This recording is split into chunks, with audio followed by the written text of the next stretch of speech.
លោកអើឃុំគឺជាព្រះសង្ឃមួយអង្គដែលគង់នៅក្នុងវត្តចំការលើព្រះអង្គគឺជាព្រះសង្ឃដែលមានព្រះជន្មប្រហែលជា65ព្រះវស្សាទៅហើយព្រះអង្គតែងតែនិមន្តបិណ្ឌបាតចេញទៅខាងក្រៅភូមិចំណែកឯលោកគ្រូកៃវិញគាត់ក៏បានឃើញព្រះអង្គចំនួនចាប់ពី2ទៅ3ដងកន្លងមកហើយក៏តែងតែបាននិយាយសំណេះសំណាលលេងជាមួយនឹងព្រះអង្គថែមទៀតផងព្រះអង្គគឺជាអ្នកបួសពិតមែនប៉ុន្តែព្រះអង្គក៏ចេះនិមន្តវិជ្ជាអាគមជាច្រើនក៏ដូចជាព្រះអង្គក៏ចេះនៅវិធីបណ្ដេញខ្មោចព្រាយក៏ដូចជាដំអំពើអីជាដើមពួកអ្នកភូមិមានការគោរពស្រឡាញ់ទៅកាន់ព្រះអង្គខ្លាំងណាស់ប៉ុន្តែលុះនៅពេលដែលព្រះអង្គបានមានព្រះជន្មប្រហែលជា65ព្រះវស្សានេះព្រះអង្គក៏ស្រាប់តែចង់ធ្វើដំណើរនិមន្តទុដងចុះទៅក្នុងព្រៃព្រះអង្គបានមានសន្និកាប្រាប់អ្នកភូមិក៏ដូចជាព្រះសង្ឃដែលគង់នៅក្នុងវត្តជាមួយថាព្រះអង្គចង់ចូលទៅក្នុងព្រៃដើម្បីភាវនាធម៌ហើយនៅពេលនោះវាក៏មិនមាននរណាម្នាក់ហ៊ានហាមឃាត់ព្រះអង្គនោះឡើយបន្តមកព្រះអង្គក៏បាននិមន្តចាក់ចេញទៅនៅក្នុងថ្ងៃសៅរ៍នៅវេលាម៉ោងប្រហែលជា5ល្ងាចអ្នកភូមិជាច្រើនអ្នកក៏បានឃើញដំណើររបស់ព្រះអង្គចាក់ចេញទៅព្រះអង្គក៏បាននិមន្តចូលទៅក្នុងព្រៃរាប់ខែមកហើយមនុស្សដែលរស់នៅក្នុងភូមិនៅក្បែរនឹងវត្តពួកគាត់ក៏មិនមាននរណាម្នាក់បានឃើញព្រះអង្គនិមន្តចេញមកវិញទៀតឡើយមានតែព្រានព្រៃនិងអ្នកដែលឡើងទៅកាប់ឈើមួយចំនួនតែប៉ុណ្ណោះដែលពួកគេបាននិយាយថាពួកគេបានប្រទះឃើញវត្តមានរបស់ព្រះអង្គនៅក្នុងព្រៃហើយពួកគេក៏ថែមទាំងបានដាក់បាតឲ្យព្រះអង្គថែមទៀតផងហើយមិនត្រឹមតែប៉ុណ្ណោះប្រហែលជា2ខែកន្លងមកនេះព្រះអង្គក៏បាននិមន្តទៅដល់ភ្នំមួយដែលមានឈ្មោះថាភ្នំរាបនៅទីកន្លែងភ្នំរាបមួយនេះអ្នកភូមិល្មមក៏មិនមាននរណាម្នាក់ហ៊ានឡើងចេញទៅនោះដែរបើចំពោះព្រានព្រៃវិញទាល់តែចេះមុនវិជាអាគមខ្លាំងណាស់ទើបគេហ៊ានឡើងទៅមូលហេតុនោះវាក៏ដោយសារតែនៅទីហ្នឹងវាក៏ធ្លាប់មានព្រានព្រៃជាច្រើនអ្នកដែលបានស្លាប់បាត់បង់ជីវិតឲ្យតែហ៊ានចូលទៅក៏តែងតែត្រូវបានសត្វកាយសាហាវឬមួយក៏ពពួកខ្មោចព្រៃដែលមានស្ថិតនៅទីហ្នឹងបាននិមិត្តខ្លួនធ្វើជាស្រីស្អាតហើយក៏បានឆក់យកជីវិតពួកគេទៅសម្លាប់និងស៊ីធ្វើជាចំណីអាហារសូម្បីតែលោកគ្រូកៃក៏មិនចង់ឡើងទៅខាងលើភ្នំមួយនឹងដែរបើសិនណាជាមិនមានការចាំបាច់លោកគ្រូកៃក៏បាននិយាយថាគាត់មិនឡើងទៅភ្នំមួយនឹងទេវាគ្រោះថ្នាក់ខ្លាំងណាស់គាត់មិនមានបំណងឡើងទៅឡើយលុះត្រាតែមានរឿងណាមួយចាំបាច់បំផុតទើបគាត់ឡើងទៅគិតទៅសូម្បីតែមនុស្សដែលចេះមុនវិជាអាគមខ្លាំងប្រហែលជាលោកគ្រូកៃទៅហើយក៏នៅតែមិនហ៊ានឡើងទៅទៀតចុះទម្រាំតែអ្នកភូមិធម្មតាធ្វើមិននឹងពួកគាត់ហ៊ានឡើងទៅលុះនៅពេលដែលព្រះអង្គបាននិមន្តទៅដល់ពួកអ្នកភូមិក៏បានបាត់វត្តមានរបស់ព្រះអង្គប្រហែលជា 4-5 ខែនោះមិនឃើញត្រឡប់មកវិញនោះទេមនុស្សដែលបានឡើងភ្នំមួយនេះក៏បាននិយាយថាព្រះអង្គបានសគត់នៅទីនឹងបាត់ទៅហើយមិនអាចចាក់ចេញមកវិញបានទេចំណែកឯអ្នកខ្លះទៀតក៏បាននិយាយថាព្រះអង្គគឺជាព្រះសង្ឃដែលចេះមុនវិជាអាគមកាលពីព្រះអង្គគង់នៅក្នុងវត្តគេក៏ធ្លាប់បានឃើញព្រះអង្គមិនចេញស្នាដៃដូច្នេះហើយ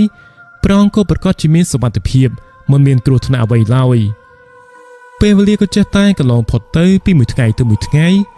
លុះរំលងបានប្រហែលជា2អាទិត្យក្រោយមកទៀតវាក៏ស្រាប់តែមានព្រានព្រៃចំនួន4នាក់ដែលពួកគេបានទៅប្រទះឃើញព្រះអង្គនិមន្តមកពីខាងលើភ្នំរាបវិញព្រានព្រៃទាំងអស់នោះក៏បានទៅសុំរៀនមុនវិជ្ជាការពីព្រះអង្គដោយសារតែព្រះអង្គចេះមុនវិជ្ជានិងអាចឡើងទៅខាងលើភ្នំដោយមានសុវត្ថិភាពលុះនៅពេលដែលទៅដល់ព្រះអង្គក៏មិនបានបង្ហាត់បង្រៀនពួកគេនោះទេប៉ុន្តែព្រះអង្គក៏បានមានសន្និកាប្រាប់អំពីរឿងដែលព្រះអង្គបានជួបនៅខាងលើភ្នំរាបព្រះអង្គបានមានសន្និកាប្រាប់ថានៅតាមទីកន្លែងភ្នំរាបហ្នឹងវាមានរឿងជាច្រើនដែលបានកើតឡើងនៅគណៈពេលដែលព្រះអង្គកំពុងតែអង្គុយភាវនាធម៌នៅពេលហ្នឹងវាក៏មានរូបរាងកាយរបស់មនុស្សស្រីដ៏ស្រស់ស្អាតប្រហែលជា 5-6 នាក់ពួកនាងសុទ្ធសឹងតែមានរូបឆោមល្អស្រស់លើសពីមនុស្សស្រីធម្មតាដែលរស់នៅក្នុងភូមិក្លិនរបស់នាងក្រអូបខ្លាំងណាស់គួរផ្សំជាមួយនឹងចម្រៀងដែលពួកនាងបានច្រៀងបំពេដ៏ព្រោះរំដំទៀតនោះវាពិតជាអស្ចារ្យមែនទែនពួកនាងក៏បានមករាំលេងនៅតាមជុំវិញព្រះកាយរបស់ព្រះអង្គប៉ុន្តែព្រះអង្គក៏បានដឹងច្បាស់ណាស់ថានេះវាមិនមែនជាមនុស្សនោះឡើយវាគឺជាពពួកព្រាយ ពួកខ្មោចព្រៃដែលស្ថិតនៅខាងលើភ្នំនឹងជាជាមិនខានដែលពួកវាបាននិមិត្តខ្លួនធ្វើជាមនុស្សស្រីចង់មករំខានឲ្យព្រះអង្គដាច់ការតាំងសមាធិដាច់ការភិវនាធម៌នឹងឯងបន្ទាប់មកពួកវាក៏នឹងស៊ីព្រះអង្គធ្វើជាចំណីប៉ុន្តែនៅពេលដែលព្រះអង្គបានភិវនាធម៌ទៅក៏ឃើញថាពួកនាងក៏បានស្រែកបន្លឺសំឡេងឡើងប្រៀបហាក់បីដូចជាពួកនាងបានត្រូវជាមួយនឹងអ្វីមួយយ៉ាងដែលបានមកប៉ះទៅលើរាងកាយចឹងអញ្ចឹងបន្ទាប់មកពួកនាងក៏បានរលាយនឹងហោះហើរចាក់ចេញពីទីនឹងបាត់អស់ទៅបន្ទាប់មកវាក៏មានសត្វខ្លាចំនួន3ក្បាលដែលពួកវាបានដើរមកនៅក្បែរនឹងរាងកាយរបស់ព្រះអង្គប៉ុន្តែនៅពេលដែលព្រះអង្គបានភិវនាធម៌ទៅភាពកាយសាហាវរបស់ពួកវាក៏បានរលត់បាត់ទៅវិញព្រមពេញភ្លាមនោះពួកវាក៏បានដើរទៅអង្គុយនៅក្បែរនឹងរាងកាយរបស់ព្រះអង្គតែម្ដងសត្វខ្លាទាំង3ក្បាលនេះវាមានមាឌធំខ្លាំងណាស់ពួកវាកំពុងតែដេកស្ដាប់ព្រះអង្គភិវនាធម៌ប្រហែលជា2ម៉ោងឯណោះទម្រាំតែពួកវាបានចាក់ចេញទៅវិញបាននៅក្នុងយប់ទី2ព្រះអង្គក៏បានជួបជាមួយនឹងរឿងដ៏រន្ធត់មួយផ្សេងទៀតដែលបានកើតមានឡើងនៅពេលនោះវាក៏មានសត្វពស់មួយក្បាលដែលមានទំហំដងខ្លួនប្រហែលជាប៉ុនដើមដូងវាបានវាមកនៅក្បែរនឹងព្រះកាយរបស់ព្រះអង្គដែលកំពុងតែអង្គុយគង់ភិវនាធម៌សត្វពស់មួយក្បាលនេះវាពិតជាមានមាឌធំមែនទែនរាងកាយរបស់វាបានមកប៉ះជាមួយនឹងព្រះកាយរបស់ព្រះអង្គរហូតធ្វើឲ្យព្រះអង្គមានការភ័យខ្លាចជាខ្លាំងប៉ុន្តែព្រះអង្គក៏បានតាំងសមាធិនិងបានភិវនាធម៌ផ្សាយមេត្តាបានយ៉ាងរលូនលុះនៅពេលដែលបានស្ដាប់ព្រះអង្គភិវនាធម៌បានប្រហែលជា1ម៉ោងវាក៏បានត្រឡប់ទៅវិញបានក្រោយពេលដែលសត្វពស់មួយក្បាលនោះបានត្រឡប់ទៅវិញអស់វាក៏ស្រាប់តែមានរឿងហេតុបន្ទាប់បានកើតមានឡើងនៅពេលហ្នឹងវាក៏មានភ្លើងប្រហែលជា5-6ភ្លើងឯណោះដែលពួកវាបានហោះហើរសម្ដៅមករកព្រះអង្គនេះក៏ប្រហែលជាភ្លើងព្រាយហើយបើតាមមើលទៅលុះនៅពេលដែលពួកវាបានហើរមកដល់ពួកវាក៏ប្រុងតែនឹងដុតទៅលើរាងកាយរបស់ព្រះអង្គផងដែរប៉ុន្តែនៅពេលដែលព្រះអង្គបានភិវនាធម៌ទៅក៏ឃើញថាភ្លើងទាំងអស់នោះពួកវាក៏បានរលត់ភ្លើងបន្តិចម្ដងបន្ទាប់មកវាក៏បានរលាយបាត់អស់មិនដឹងថាពួកវាបានទៅដល់ទីណាទៀតនោះទេវានៅមានរឿងហេតុចំណាយជាច្រើនទៀតដែលព្រះអង្គបានជួបប្រទះរួមមានដូចជាវងសត្វដំរីអីជាដើមវងសត្វដំរីប្រហែលជា15ក្បាលឯណោះដែលពួកវាបានរត់សម្ដៅចេញទៅរកព្រះអង្គនៅពេលដែលពួកវានាំគ្នាចេញមកនេះពួកវាក៏បានបញ្ចេញសម្លេងហាក់បីដូចជាកាយសាហាវខ្លាំងណាស់ហាក់បីដូចជាពួកវាប្រុងតែនឹងចេញមកជន់សម្រាប់ព្រះអង្គតែម្ដងលុះនៅពេលដែលមកដល់ព្រះអង្គភិវនាធម៌ទៅពួកវាក៏ស្រាប់តែបានដេកនៅលើដីពួកវាបានមកស្ដាប់ព្រះអង្គភិវនាធម៌ធ្វើជាប្រងើយហើយមិនត្រឹមតែប៉ុណ្ណោះវាក៏មានសត្វដំរីចំនួន2ក្បាលដែលពួកវាបានយកប្រម៉ាយរបស់វាទៅប៉ះជាមួយនឹងព្រះកេសនិងរាងកាយរបស់ព្រះអង្គថែមទៀតផងលោកប្រហែលជាកន្លះម៉ោងក្រោយមកទើបពួកវាបានចេញទៅវិញវានៅមានរឿងហេតុចម្លែកជាច្រើនទៀតប៉ុន្តែព្រះអង្គក៏នៅតែអាចឆ្លងកាត់វាបានយ៉ាងមានសុវត្ថិភាពនៃព្រានទាំងពីរនាក់នៅពេលដែលបានស្ដាប់ព្រះអង្គមានសន្និការពួកគេក៏ស្ដាប់យ៉ាងស្លង់អារម្មណ៍ក៏ព្រោះថាវាក៏ប្រហែលជារឿងពិតព្រះអង្គជាអ្នកបួសប្រកបណាស់ព្រះអង្គមិនមានសន្និការភូតភរកុហកនោះទេសង្ឃដីកាដែលព្រះអង្គបានពោលចេញមកវាក៏ប្រកបជាពាក្យពិតមានសន្និការបានប៉ុណ្ណឹងហើយព្រះអង្គក៏បានសំលានិមន្តចាក់ចេញទៅប៉ុន្តែការនិមន្តចាក់ចេញទៅលើកនេះវាមិនមែនព្រះអង្គនិមន្តមកកាន់ទីកន្លែងវត្តចាស់ដែលព្រះអង្គធ្លាប់បានគង់នៅកាលពីប្រមាណឆ្នាំមុននោះទេព្រះអង្គបាននិមន្តទៅកាន់ទីកន្លែងផ្សេងមួយទៀតវាគឺជាប្រភេទព្រៃខ្ពង់រាបប៉ុន្តែព្រៃទាំងអស់នោះវាក៏មានគ្រោះថ្នាក់ផងណាស់ដែរអ្នកភូមិបាននិយាយថាវាមានមនុស្សដែលធ្លាប់បានចូលទៅឃើញនៅចំកណ្ដាលព្រៃវាក៏ពោពេញទៅដោយស្ទឹងដែលមានសត្វក្រពើជាច្រើនក្បាលរស់នៅខាងលើគោកវិញវាក៏ពោពេញទៅដោយសត្វខ្លារខិននិងខ្លាដំបងហើយមិនត្រឹមតែប៉ុណ្្នឹងទេវាក៏មានសត្វកាយសាហាវផ្សេងទៀតរីឯសត្វពស់ធំនៅទីនេះក៏មានដែរមិនចាញ់ភ្នំរាបប៉ុន្មាននោះទេតែព្រានព្រៃទាំងពីរនាក់នេះពួកគេមិនបានបារម្ភអំពីសុវត្ថិភាពរបស់ព្រះអង្គនោះទេក៏ព្រោះថាភ្នំរាបដែលជាទីកន្លែងគ្រោះថ្នាក់បំផុតហើយក៏នៅតែព្រះអង្គអាចនិមន្តឡើងទៅបានយ៉ាងមានសុវត្ថិភាពហើយក៏អាចវិលត្រឡប់មកវិញបានដូចជាមិនមានបញ្ហាអ្វីនោះទេរីឯដំណឹងមួយនេះវាក៏ត្រូវបានព្រានព្រៃទាំងពីរនាក់នោះបានពំនាំយកទៅប្រាប់អ្នកភូមិគ្រប់គ្នាពួកគេបានប្រាប់ថាឈប់បារម្ភអំពីព្រះអង្គទៀតទៅព្រះអង្គនៅមានសុវត្ថិភាពនៅឡើយទេពួកគេបានឃើញផ្ទាល់នឹងភ្នែកហើយក៏បានទៅអង្គុយស្ដាប់ព្រះអង្គមានសន្និការប្រាប់ថែមទៀតផងចំណែកឯដំណឹងមួយនេះវាក៏បានលេចលឺទៅដល់លោកគ្រូកែផងដែរនៅពេលនោះ លោកគ្រូកៃគាត់ក៏រៀងដូចជាមានការធូរចិត្តឡើងវិញបន្តិចហើយដោយសារតែគាត់ក៏មានការព្រួយបារម្ភអំពីសុខភាពរបស់ព្រះអង្គផងដែរប៉ុន្តែអ្វីដែលកាន់តែបារម្ភជាងនេះទៅទៀតនោះព្រះអង្គគឺជាអ្នកបួសដំណំគេមិនឲ្យចេះមុនវិជ្ជាអាគមអ្វីច្រើននោះទេតែព្រះអង្គក៏បែរជាបានរៀនវាហើយក៏ថែមទាំងបានប្រើប្រាស់វាថែមទៀតផងនៅពេលដែលព្រះអង្គឡើងទៅខាងលើភ្នំនេះក៏មិនដឹងថាព្រះអង្គបានប្រើនៅមុនវិជ្ជាអាគមដែរឬមួយក៏អត់នោះទេលោកគ្រូកៃគាត់ក៏កំពុងតែមានការព្រួយបារម្ភអំពីរឿងនឹងផងដែរអ្នកភូមិវិញពួកគាត់ក៏មានការព្រួយបារម្ភខ្លាចក្រែងថាព្រះអង្គសុគតដោយសារតែសត្វព្រៃនិងសត្វមួយចំនួនទៀតក៏ដូចជាដោយសារតែពពួកខ្មោចព្រាយបិសាចជាអ្នកសម្លាប់ព្រះអង្គឯងចឹងទៅប៉ុន្តែចំពោះលោកគ្រូកៃវិញគាត់ក៏មានការបារម្ភខុសគ្នា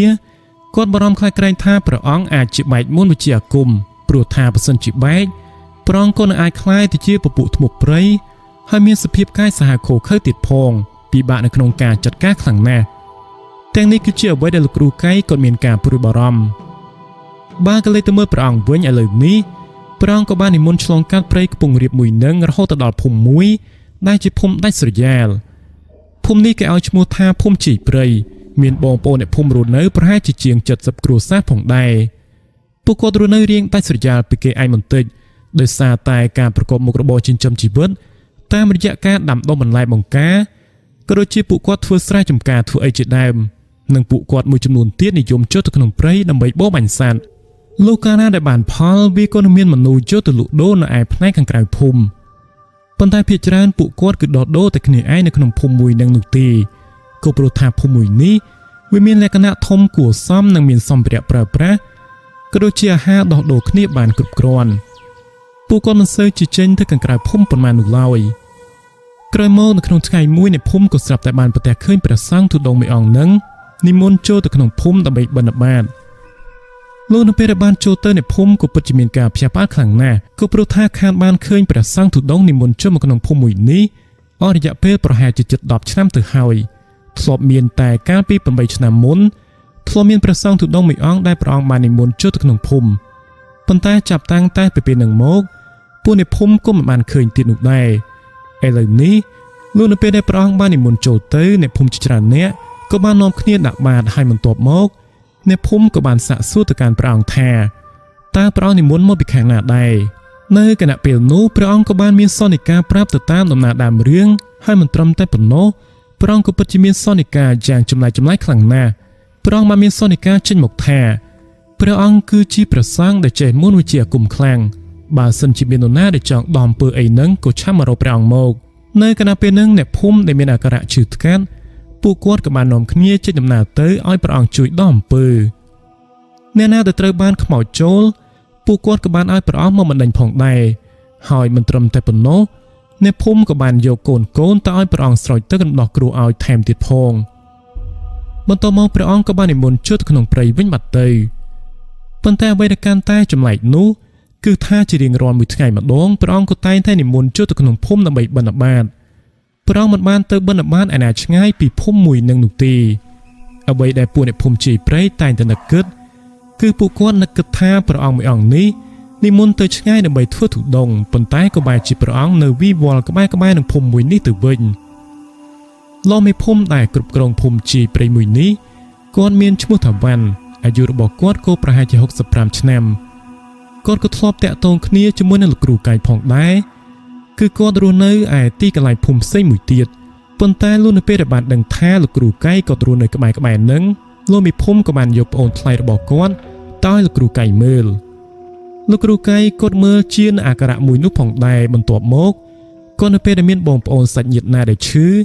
គាត់ក៏តែងតែដឹកនាំយកទៅឲ្យលោកគ្រូកៃមើលតែរហូតនឹងប៉ុន្តែឥឡូវនេះគាត់ក៏ត្រូវតែត្រឡប់ទៅកាន់ទីកន្លែងភូមិជីព្រៃនឹងវិញហើយក៏មិនសូវជាបានតាក់ទងគ្នាជាមួយនឹងលោកគ្រូកៃទៀតនោះទេ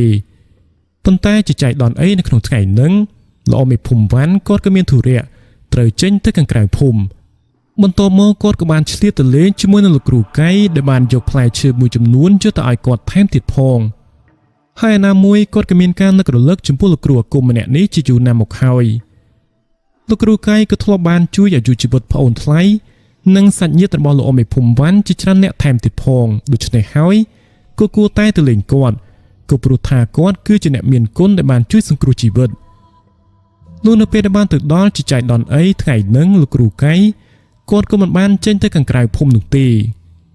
លោកនៅពេលដែលបានទៅដល់លោកគ្រូកៃគាត់ក៏បាននិយាយចេញមកថាលោកបងមេភូមិទីអីបងមេភូមិទៅណាមកណាដែរខ្យល់អីបោះលបងមកដល់ទីនេះរំពេចភ្លាមនោះលោកមេភូមិវ៉ាន់ក៏បានឆ្លើយតបទៅវិញថាខ្ញុំមកពីខាងក្រៅភូមិនឹងណាលោកគ្រូ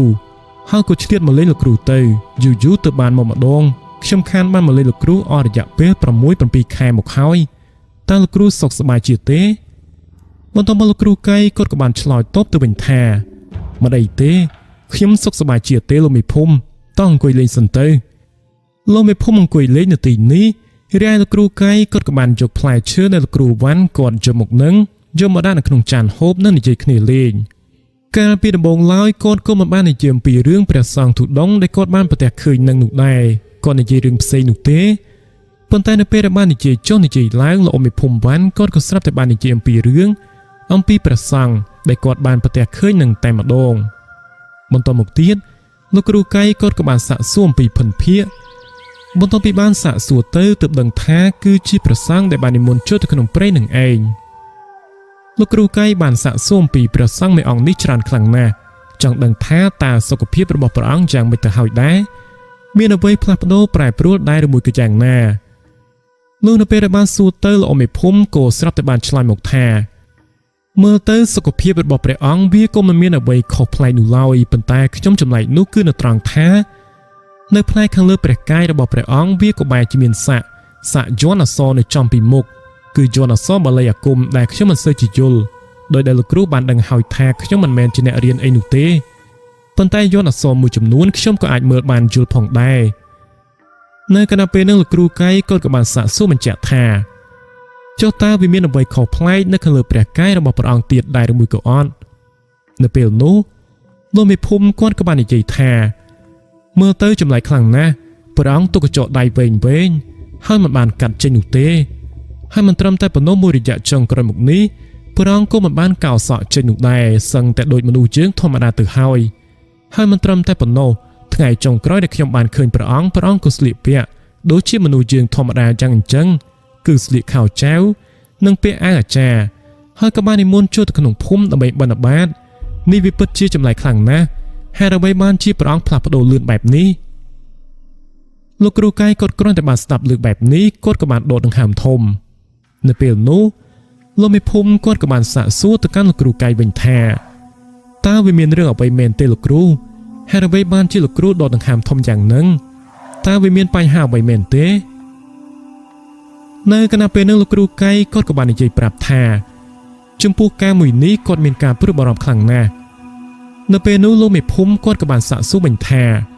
តើលោកគ្រូមានការព្រួយបារម្ភចំពោះរឿងអ្វីទៅអាចប្រាប់ខ្ញុំបានដែរឬមួយក៏យ៉ាងណាលោកគ្រូ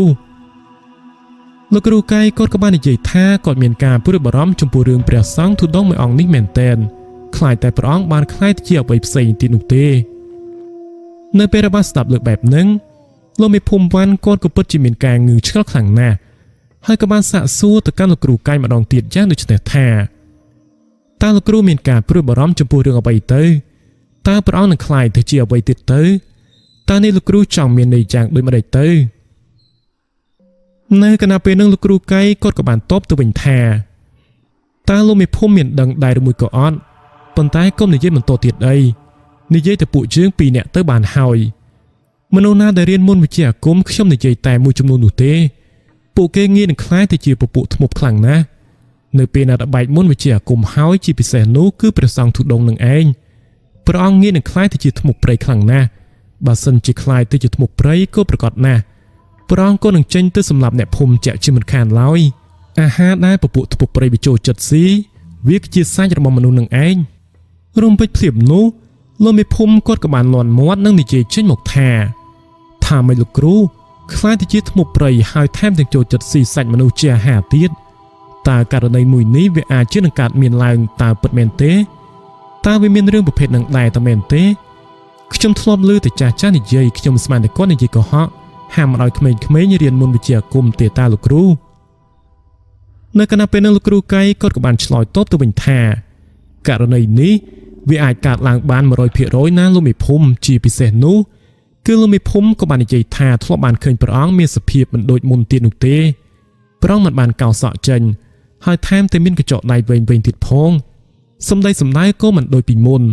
មានសន្និការចេញមកខុសប្លែកចម្លែកដូច្នេះខ្ញុំក៏ចង់ឲ្យលោកមេភូមិត្រឡប់ទៅវិញជួយតាមដានមើលបន្តិចសិនទៅបើសិនជាបានឃើញវាមានអ្វីខុសប្លែកក៏ឆាប់ឲ្យពួកគេមករកខ្ញុំមកចាំខ្ញុំចេញទៅជួយហើយជាពិសេសនោះគឺឲ្យអ្នកភូមិរក្សាសុវត្ថិភាពឲ្យបានល្អផងណាលោកមេភូមិនៅពេលនោះលោកមេភូមិវ៉ាន់គាត់ក៏បានយល់អំពីសម្ដីដែលលោកគ្រូកៃបាននិយាយបន្ទាប់មកពួកគាត់ក៏បាននិយាយគ្នាលេងពីនេះពីនោះហើយលោកមេភូមិក៏បានសុំលាលោកគ្រូកៃធ្វើដំណើរត្រឡប់ទៅវិញដោយសារតែភូមិរបស់គាត់នេះវាក៏នៅឆ្ងាយពីផ្ទះរបស់លោកគ្រូកៃប្រហែលជា25គីឡូដីផងដែរអ្វីដែលកាន់តែពិសេសជាងនេះទៅទៀតនោះក៏ត្រូវធ្វើដំណើរឆ្លងកាត់ព្រៃឆ្លងកាត់ស្ទឹងដូច្នេះហើយវាក៏មានភាពពិបាកខ្លះៗដែរដូច្នេះគាត់ក៏ត្រូវតែចេញទៅឲ្យបានមុនពេលមេឃងងឹតនៅពេលបានទៅដល់អ្នកភូមិក៏មិនមាននរណាម្នាក់មានការសង្ស័យទៅលើព្រះសង្ឃទុដងមួយអង្គនឹងនោះដែរមានតែលោកគ្រូកៃនិងលោកមេភូមិតែប៉ុណ្ណោះលោកមេភូមិគាត់គឺជាអ្នកតាមដានមើលចង់ដឹងថាតើព្រះសង្ឃទុដងមួយអង្គនឹងព្រះអង្គមានអ្វីខុសប្លែកដោយអ្វីដែលលោកគ្រូកៃបាននិយាយប្រាប់ដែរឬមួយក៏អត់ប៉ុន្តែយូរទៅលោកមេភូមិគាត់ក៏ស្រាប់តែលេងបានប្រទះឃើញព្រះអង្គនិមន្តចូលទៅក្នុងភូមិតទៅទៀតមិនបានឃើញព្រះអង្គនិមន្តចូលមកទៀតឡើយបានព្រះភ័ក្ត្រព្រះអង្គប្រហែលជាមួយខែមិនដែលបានឃើញព្រះអង្គនិមន្តចូលទៅក្នុងភូមិដើម្បីបិណ្ឌបាតទៀតឡើយនៅពេលនោះលោកមេភូមិគាត់ក៏បានសាកសួរអ្នកភូមិផងដែរប៉ុន្តែក៏មិនមាននរណាម្នាក់បានប្រទះឃើញវត្តមានរបស់ព្រះអង្គឡើយនៅចំពោះមុខស្ថានភាពបែបនេះលោកមេភូមិគាត់ពិតជាមានការអន្ទះសារខ្លាំងណាស់លុះរហូតរំលងបានប្រហែលជា10ថ្ងៃបន្ទាប់មកទៀតលោកមេភូមិគាត់ក៏បានសាកសួរទៅកាន់អ្នកភូមិដែលជាព្រានព្រៃដែលតែងតែជួបទៅក្នុងព្រៃបូរបាញ់សត្វចង់ដឹងថាតើមានបានប្រទះឃើញព្រះសង្ឃទុដងមួយអង្គនឹងដែរឬទេប៉ុន្តែនៅពេលដែលបានសាកសួរទៅនៃព្រានក៏បាននិយាយលើកឡើងដូចគ្នាទាំងអស់ពួកគេបាននិយាយថាមិនបានប្រទះឃើញព្រះអង្គឡើយស្របពេលនឹងដែរលោកមេភូមិគាត់ក៏មានការពិបាកចិត្តខ្លាំងណាស់មិនដឹងថាព្រះសង្ឃទុដងមួយអង្គនឹងព្រះអង្គបាននិមន្តទៅដល់ទីណានោះទេឬមួយក៏ព្រះអង្គបានខ្លាយទៅជាធ្មប់ទៅជាខ្មោចព្រាយដោយអ្វីដែលលោកគ្រូកៃបាននិយាយទៅលោកអមេភូមិគាត់ក៏កំពុងតែមានការព្រួយបារម្ភកំពុងតែមានការពិបាកចិត្តចំពោះបញ្ហាដ៏ស្មុគស្មាញមួយនេះលុះរំលងបានប្រហែលជា3ថ្ងៃបន្ទាប់មកទៀតវាក៏ស្រាប់តែមានព្រានព្រៃម្នាក់ដែលជាអ្នករស់នៅក្នុងភូមិជីកព្រៃមួយនឹងគាត់បាននិយាយថានៅពេលគាត់បានធ្វើដំណើរចូលទៅក្នុងព្រៃគាត់ក៏ស្រាប់តែបានជួបជាមួយនឹងព្រះសង្ឃដែលតែងតែនិមន្តចូលទៅក្នុងភូមិដើម្បីបិណ្ឌបាតនឹងឯងប៉ុន្តែចំពោះការឃើញលើកនេះវាមានសភាពលក្ខណៈមិនដូចមុននោះទេសក់របស់ព្រះអង្គដោះវែងខ្លាំងណាស់ហើយជាពិសេសនោះព្រះអង្គគ្រាន់តែបានឃើញគាត់ភ្លាមព្រះអង្គក៏បានរត់គេចចាក់ចេញទៅភ្លាមហាក់បីដូចជាមានការខ្លាចរអាចំពោះអ្នកភូមិម្នាក់នេះខ្លាំងណាស់យ៉ាងអញ្ចឹងគាត់អាចនៅចំណាំបានចំពោះរូបរាងកាយរបស់ព្រះអង្គនៅពេលដែលបានឃើញនេះគឺថាពិតជាចម្លែកមែនទែនគ្រាន់តែបានស្ដាប់លើបែបនឹងភ្លាមលោកមេភូមិគាត់ក៏បានប្រញាប់រត់ចាក់ចេញទៅកាន់ទីកន្លែងផ្ទះរបស់គាត់ដើម្បីគូរត្រដោកខាអ្នកភូមិឲ្យនាំគ្នាចេញមកជួបជុំគ្នាពេលវេលាថ្មនឹងម៉ោងក៏ប្រហែលជាទើបតែ9កន្លះព្រឹកតែប៉ុណ្ណោះអ្នកភូមិម្នាក់ក៏មានការងឿឆ្ងល់ខ្លាំងណាស់ថាតើលោកមេភូមិគាត់បានកោះហៅឲ្យមកនឹងមកនៅជួបជុំគ្នានៅពេលនេះដើម្បីធ្វើអ្វីទៅក៏ព្រោះថាជាធម្មតាទៅឲ្យតែគាត់គូរត្រដោកគឺដឹងតែនៅក្នុងភូមិមានរឿងហេតុកើតឡើងជាក់ជាមិនខានឡើយក្រោយមកបានបន្តិចពួកអ្នកភូមិក៏បាននាំគ្នារត់សម្ដៅទៅកាន់ទីកន្លែងផ្ទះរបស់លោកមេភូមិវ៉ាន់អ្នកភូមិដែលកំពុងតែស្ថិតនៅក្នុងភូមិប្រហែលជា 60% តែប៉ុណ្ណោះក៏ព្រោះថាមួយចំនួនទៀតពួកគាត់ក៏បានធ្វើដំណើរទៅខាងក្រៅភូមិបាត់អស់ទៅហើយអ្នកខ្លះទៅធ្វើស្រែចម្ការអ្នកខ្លះទៀតទៅប្រកបមុខរបររកស៊ីរបស់ពួកគាត់ដូច្នេះនៅមានវត្តមានតែ 40% តែប៉ុណ្ណោះលុះនៅពេលបានទៅដល់លោកមេភូមិគាត់ក៏បាននិយាយប្រាប់អំពីដំណើរដើមរឿងដែលគាត់បានដឹងបន្តពីលោកគ្រូកៃឲ្យអ្នកភូមិដឹងនឹងមានការប្រុងប្រយ័ត្នអ្នកភូមិនៅពេលបានស្ដាប់ឮហើយពួកគាត់ម្នាក់ក៏ពិតជាមានការផិតភ័យមែនទែនដោយសារតែបានដឹងហើយថាលោកមេភូមិគាត់មិនដែលចេះនិយាយលេងសើចនោះទេជាពិសេសនោះគឺលោកគ្រូកៃនឹងតែម្ដងលោកគ្រូកៃគាត់គឺជាមនុស្សដែលមានអត្តចរិតល្អហើយនិយាយស្ដីអ្វីគឺមិនណាមិនដឹងគាត់មិននិយាយបំភ័យអ្នកភូមិនោះឡើយអ្នកភូមិនៅពេលបានស្ដាប់លើបែបហ្នឹងគាត់ក៏ពិតជាមានការពិបាកចិត្តមែនទែនហើយពួកគាត់ក៏មានការភ័យព្រួយចំពោះមនុស្សដែលបានចេញទៅខាងក្រៅភូមិផងដែរ គឺភ័យខ្លាចក្រែងថានៅពេលដែលបានទៅជួបប្រទះជាមួយនឹងព្រះសង្ឃមួយអង្គនឹងដែលបានខ្លាយទៅជាធ្មប់នឹងហើយព្រះអង្គក៏នឹងស៊ីពួកគេធ្វើជាចំណីដោយសារតែអ្នកភូមិបានគិតថាមនុស្សដែលបានឃើញព្រះសង្ឃកាលពីពេលលើកមុននឹងក៏ចាត់ទុកថាពួកគេសំណាងហើយដែលមិនមានគ្រោះថ្នាក់អ្វីដល់អាយុជីវិតព្រានព្រៃម្នាក់នឹងគេសំណាងហើយបើមិនដូច្នោះទេគេក៏នឹងត្រូវបានព្រះសង្ឃទូដងមួយអង្គនឹងស៊ីបាត់ទៅហើយលោកមេភូមិបានប្រាប់ទៅកាន់អ្នកភូមិបន្តទៀតថាឥឡូវនេះពួកយើងកំណោមគ្នាផិតភ័យចលាចលអីនាំគ្នារស់នៅដូចជាទម្លាប់ធម្មតាទៅណាលោកមេភូមិគាត់ក៏នឹងទៅអញ្ជើញលោកគ្រូកៃឲ្យមកជួយដោះស្រាយព្រោះថាលោកគ្រូកៃក៏បាននិយាយឲ្យថានៅពេលណាដែលដឹងថាព្រះសង្ឃទូដងមួយអង្គនឹងចាប់ផ្ដើមមានការផ្លាស់ប្ដូរប្រែប្រួលហើយនោះក៏ត្រូវតែទៅប្រាប់គាត់មិនអាចមិនដោយពេលវេលាបានតទៅទៀតទេក៏ព្រោះថាលោកគ្រូកៃគាត់ក៏បានស្គាល់ព្រះសង្ឃមួយអង្គនឹងផងដែរក៏ស្គាល់ច្បាស់ខ្លាំងណាស់ហើយក៏ធ្លាប់បាននិយាយសំណេះសំណាលគ្នាលេងផងដែរលោកគ្រូកៃគាត់មានការសង្ស័យតាំងតែពីដើមមកម្លេះតាំងតែពីពេលដែលព្រះអង្គនិមន្តចូលទៅក្នុងព្រៃដូច្នេះហើយទើបបានជាលោកគ្រូកៃគាត់បានឲ្យលោកមេភូមិវ៉ាន់ចេញមកតាមដានចំពោះរឿងមួយនេះឲ្យបានស្រួលបួលលោកមេភូមិគាត់ក៏បានប្រញាប់ធ្វើដំណើរចេញទៅប៉ុន្តែពេលវេលាថ្មនឹងម៉ោងក៏ប្រហែលជា11ថ្ងៃត្រង់ទៅហើយទោះបីជាគាត់ទៅដល់ក៏គាត់មិនអាចត្រឡប់មកវិញបានដែរហើយនៅក្នុងពេលយប់ក៏ត្រូវតែសម្រាកនៅទីនឹងមួយយប់សិនហើយដោយដែលបាននិយាយខាងដើមយ៉ាងអញ្ចឹងធ្វើដំណើរចេញទៅក៏ត្រូវតែឆ្លងកាត់ព្រៃឆ្លងកាត់ទឹកស្ទឹងដូច្នេះហើយវាក៏ពិតជាមានការពិបាកខ្លាំងណាស់គាត់មិនអាចត្រឡប់មកទាំងយប់បាននោះទេនៅតាមផ្លូវក៏មានសត្វកាយសាហាវនិងមានពពួកខ្មោចព្រាយអីជាដើមលុះនៅពេលដែលបានទៅដល់ចែកដនអីលោកគ្រូកៃគាត់ក៏មិនបាននៅផ្ទះទៀតគាត់ពិតជាមានការពិបាកចិត្តមែនទែនលោកមេភូមិគាត់ក៏បានអង្គុយរងចាំលោកគ្រូកៃចេះសំណាងហើយដែលនៅម៉ោងប្រហែលជា4ល្ងាចលោកគ្រូកៃគាត់ក៏បានធ្វើដំណើរត្រឡប់មកដល់ផ្ទះវិញលុះនៅពេលដែលបានត្រឡប់មកដល់ក៏ឃើញថាលោកមេភូមិវ៉ាន់កំពុងតែអង្គុយរងចាំគាត់នៅទីកន្លែងផ្ទះបែបនេះបានឃើញបែបនេះលោកគ្រូកៃគាត់ក៏មើលដឹងភ្លាមតែម្ដងក៏ព្រោះថាមើលទៅលើទឹកមុខរបស់លោកមេភូមិវ៉ាន់ក៏ប្រៀបហាក់បីដូចជាមិនសូវស្រួលទាល់តែសោះបន្ទាប់មកគាត់ក៏បានសាកសួរទៅកាន់លោកមេភូមិបែបនេះថាតើមានរឿងអ្វីមែនទេលោកមេភូមិហាក់បីដូចជាមានការផិតភ័យខ្លាំងណាស់មើលទៅដូចជាអន្ទះសាខ្លាំងណាស់តើមានរឿងអ្វីមែនទេនៅគណៈពេលហ្នឹងលោកមេភូមិវ៉ាន់គាត់ក៏បានតបទៅវិញថាមានរឿងដូចជាលោកគ្រូបានគិតស្មានយ៉ាងអញ្ចឹងលោកគ្រូវាមានរឿងហេតុបានកើតមានឡើងនៅទីកន្លែងភូមិឋានរបស់ខ្ញុំព្រះសង្ឃមួយអង្គនឹងពិតជាបានคล้ายខ្លួនទៅជាធ្មប់យ៉ាងពិតប្រាកដមែនអ្នកភូមិបានឃើញគេបានឃើញផ្ទាល់ភ្នែកតែម្ដងប៉ុន្តែព្រះសង្ឃធ្មប់អង្គនោះមិនបានបង្កគ្រោះថ្នាក់ទៅដល់អ្នកណាម្នាក់នោះទេនៅពេលដែលបានស្ដាប់លើបែបហ្នឹងលោកគ្រូកៃគាត់ក៏បានដកដង្ហើមធំហើយគាត់ក៏បាននិយាយថាអញ្ចឹងតើទៅបានជាយប់បាញ់នេះខ្ញុំយល់សពអាក្រក់ខ្លាំងណាស់ខ្ញុំដេកមិនលក់ទាល់តែសោះចេះតែយល់សម្បន់ឃើញនេះឃើញនោះតាមការពិតទៅវាមានរឿងហេតុអាក្រក់កើតឡើងបែបហ្នឹងសោះប៉ុន្តែឥឡូវនេះបើពួកយើងចេញទៅក៏មិនទាន់ដែរណាលោកមេភូមិពួកយើងចេញទៅថ្ងៃហ្នឹងក៏ទៅមិនទាន់តែដដែលហ្នឹងពួកយើងគួរតែចេញទៅនៅក្នុងពេលថ្ងៃស្អែកទៅណាតើយល់យ៉ាងណាដែរលោកមេភូមិនៅពេលនេះគាត់ក៏បាននិយាយថាត្រូវហើយគឺបែបហ្នឹងហើយខ្ញុំក៏ថានឹងចេញទៅនៅក្នុងពេលថ្ងៃស្អែកដែរព្រោះថាបើទៅថ្ងៃនេះក៏ទៅមិនទាន់ពេលដែរលោកគ្រូអញ្ចឹងខ្ញុំសូមសម្រាកនៅផ្ទះរបស់លោកគ្រូមួយយប់សិនហើយតើលោកគ្រូអាចឲ្យខ្ញុំសម្រាកនៅទីនេះបានទេរំពេចភ្លាមនោះលោកគ្រូកៃក៏បាននិយាយថាកុំនិយាយអញ្ចឹងអីមនុស្សរាប់អានគ្នាសម្រាប់មួយយប់ពីរអីវាមិនមានអ្វីខុសទាល់នោះទេចុះមកនៅជាមួយនឹងខ្ញុំមួយខែក៏បានដែរយប់នេះពួកយើងគួរតែពិភាក្សាគ្នាអំពីរឿងដែលនឹងត្រូវធ្វើទៅណាលោកមេភូមិបន្តមកលោកមេភូមិគាត់គឺជាអ្នកធ្វើម្ហូបចំណែកឯលោកគ្រូកៃគាត់ជាអ្នកដាំបាយលុះរហូតឈានមកដល់ពេលយប់ពួកគាត់ទាំងពីរនាក់ក៏បានហូបបាយនិងដកមេនិយាយគ្នាលេងសំណេះសំណាលគ្នាអំពីរឿងហេតុមួយនឹងបើក៏លេទៅមើលភូមិឋានជាយព្រៃមួយនេះវិញឥឡូវនេះធ្មប់មួយក្បាលនឹងវាក៏បានវាយប្រហារទៅកាន់អ្នកភូមិបាត់ទៅហើយដោយសារតែវាអត់ទ្រាំជាមួយនឹងចំណៃនឹងមិនបានតទៅទៀតទេ